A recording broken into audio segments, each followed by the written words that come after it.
नमस्कार, घटना चक्र बुक वीडियो के इस शैक्षणिक मंच पर आपका स्वागत है।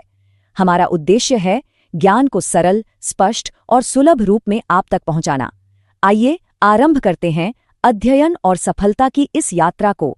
आज बात करेंगे उत्तर प्रदेश की एक बहुत ही खास पहल की, मुख्यमंत्री मत्स्य संपदा योजना।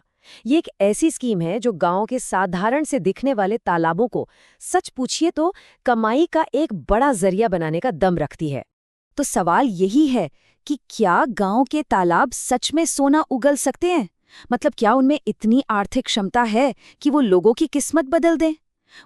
ये योजना इसी बड़े सवाल का जवाब देने की एक कोशिश है। और सरकार का मानना है कि हाँ, बिल्कुल, इन तालाबों में एक खजाना छिपा है। इसी खजाने को बाहर निकालने के लिए लाई गई है मुख्यमंत्री मत्स्य संपदा योजना। तो ये योजना है क्या असल में?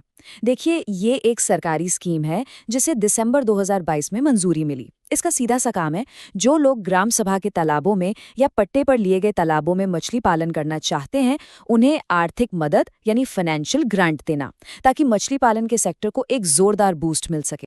अब यहाँ एक मजेदार बात है, इस स्कीम को ना 2 हिस्सों में बांटा गया है।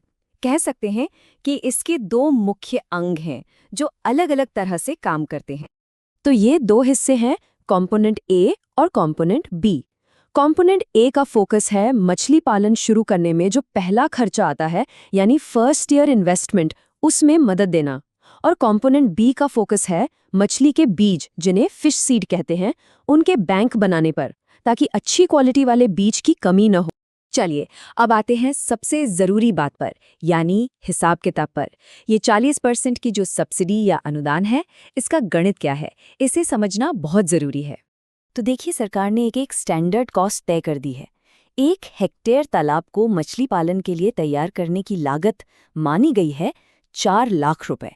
और इसी 4 लाख रुपए की लागत पर सरकार की तरफ से मिलता है 40% का सीधा सीधा अनुदान, यानी एक बहुत बड़ी मदद।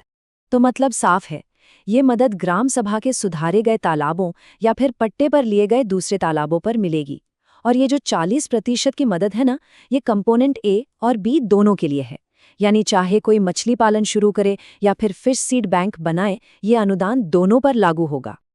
अच्छा, अनुदान की बात तो समझ आ गई, लेकिन अब अगला सवाल ये है कि इसका फायदा मिलेगा किसे और कैसे? मतलब पूरी प्रक्रिया क्या है? देखिए, इसके लिए 3 कदम हैं। पहला, तालाब को सुधारना होगा, चाहे मनरेगा के जरिए हो या फिर जो पट्टेदार है वो खुद करे। दूसरा कदम है इस योजना के लिए अप्लाई करना। और तीसरा और आखिरी कदम है सिलेक्शन। एक कमिटी तय करेगी कि लाभार्थी कौन होगा। और ये जो फाइनल सिलेक्शन है ना, ये किसी बड़े दफ्तर में नहीं होता। फैसला स्थानीय स्तर पर, यानी डिस्ट्रिक्ट लेवल पर ही लिया जाता है। इसके लिए एक जिला स्तरीय कमेटी होती है और वही चुनती है कि ग्रांट किसे दिया जाएगा। एक और जरूरी बात, ये कोई शॉर्ट टर्म प्रोजेक्ट नहीं है। सरकार अगले 5 सालों का एक पूरा रोड मैप लेकर चल रही है। हाँ, ये पूरी योजना 5 साल की है। इसकी शुरुआत वित्तीय वर्ष 2022-23 से हो चुकी है और ये 2026-27 तक चलने वाली है। तो इन 5 सालों का लक्ष्य क्या है?